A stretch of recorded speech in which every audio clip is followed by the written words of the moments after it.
Hello everyone, welcome back to our channel. In this tutorial, we are going to talk about how to add custom robots.txt in Blogger blog. It's an easy tutorial, so let's get started. First of all, you need to log into your blogger.com and you will end up over here. Click on settings on the left side of the menu and you need to find crawlers and indexing. Let me show you how it looks like. Scroll down until you see that, and as you can see, this is what we were looking for, and make sure this is disabled. If it's enabled for you, just disable it.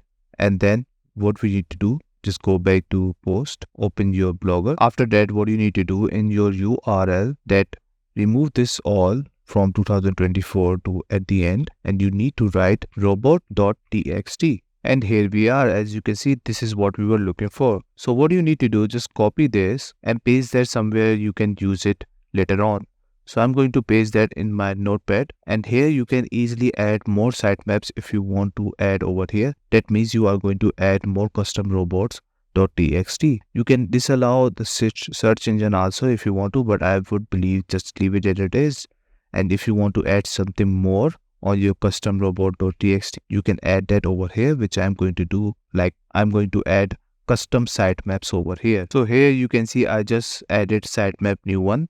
And what you need to do is just copy this all again, and I'm going to add this to my new custom robots.txt. How you can do that, just go back to your home page, click on settings, and now we are going to enable that crawlers and indexing. So here you can see over here, just click on this enable, click on custom robots.txt, and here you are just going to paste that over here. Once you paste that, click on save. So here you can see it has been updated. Go back to that page, and if we refresh this, you can see that it has been updated and we have added custom robots.txt on our Blogger blog. So that's it. This is all you need to know how to do it. I hope you like this video. Please subscribe. Bye bye and take care.